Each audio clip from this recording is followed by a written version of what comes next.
Hey, Affiliate Tribe, it's Coach Mike. I'm going to talk to you today about bulking. So, the article title is this the end of old school bulking? And so, I'll go over the overview and then I'll kind of dig into the details and go on my little rants along the way. So, what did they test? The researchers looked at the effects of eating at maintenance calories versus eating at a calorie surpluses of different magnitudes, so at 5% and 50% and a surplus. And they were comparing how much strength and hypertrophy that these individuals gained. So what did they find? So overall, eating at maintenance resulted in similar muscle and strength gains, with the biceps benefiting growing a bit more in the calorie surplus groups, which makes sense. The groups that gained the most body weight also gained the greatest amount of body fat. That kind of all adds up. What does it mean for you? Gaining as much weight as possible is probably not the best way to approach muscle growth, as you'll just end up gaining an unnecessary amount of fat. Instead, a slight calorie surplus of 5 to 10% will be more than enough to maximize muscle gains. So the problem is that old school back in the day, the quote was to eat big to get big, eat big or go home. That's what the professional high-level bodybuilders, used to say. That's because it was probably fun to say because they got to eat whatever and however much they wanted. But that doesn't work for the average person. These guys they're our professionals. They're very elite, and they also have a percentage of genetic freakness to them. They also take performance-enhancing drugs. So just because they eat all this stuff doesn't mean we can as the average person. Still, the current recommendations derived from the literature are for trained individuals to consume calories that are roughly 5 to 20% over their maintenance calories, resulting in roughly 250 to 500 calorie surplus. So that means you need to know your maintenance in order to figure out your percentage of your surplus you're going to be in. So that's something you have to do for a few weeks to make sure you're actually maintaining your weight, eating consistently over time. Okay, so that was kind of the wrap up, recap of it. We're going to go into a little bit of the details on the study and what they found. So, the purpose of this study was to see whether different calorie surpluses would result in different strength or hypertrophy gains in trained participants. It was an 8-week study with 17 well-trained individuals, about 28 years old. 2 of them were female, 15 were male. They had to do daily weigh-ins, work out to the assigned program, and track their food intake on an app. There's 3 groups. There's a maintenance group, a moderate surplus group, and then a high surplus group. All the proteins were the same towards the individuals. They did each 1.8 grams per kilogram body weight. We know how important protein is. So that was the same across the board. They trained 3 days per week. They had day 1, 2, and 3. And the training program was squat and bench press at 4 sets of 10. And then lat pull down, dumbbell shoulder press, and barbell curl. 2 to 3 sets, anywhere between 6 to 15 reps. The measurements they took in order to get these results was muscle thickness with an ultrasound. They used body fat with skin fold, and then for strength they tested a 1 rep max bench and squat. What did they find? So both surplus groups gained similar body weight. Maintenance group remained the same. The participants who gained more body weight experienced greater increases in skin fold thickness, but similar increases in strength and tricep/quad size. So what does this mean?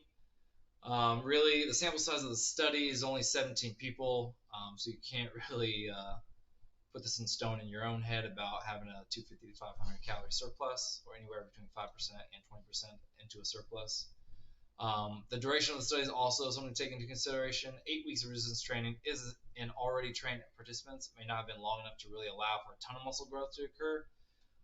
So that's a lesson in itself, that you have to give it time, whether you're losing weight or gaining weight.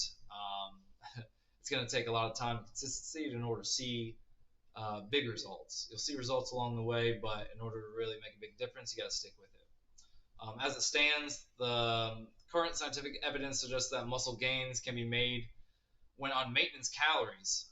So this is kind of big. So this is a different study, basically saying that they put people on maintenance calories, and they also had people in a slight surplus, but still allowed them to maximize muscle gain while still minimizing fat gain. So whether or not they were actually in a maintenance in that study as well, and they actually gained muscle gain and minimized fat during that time, we'll never be too sure. Everyone's different when it comes to maintenance with their bodies, hormones, stress levels, sleep, schedule, all that stuff. So that adds up to kind of where and how your body expends energy.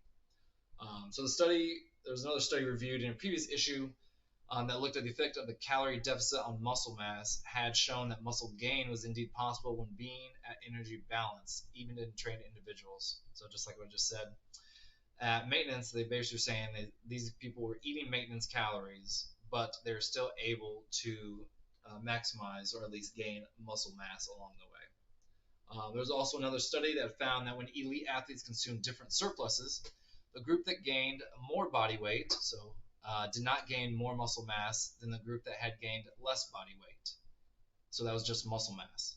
So further supporting this notion that more weight gained will probably not lead to more muscle gained. So basically, they're saying if you do a light bulk or surplus of calories, we'll call it anywhere between 5 to 10% of calories over your maintenance, or you we'll call it the dirty bulk is what they used to call it, still call it now, but that's where you do a 1,000 calorie over your maintenance calories or even more than that, right? So you're gaining more weight and faster in that higher surplus.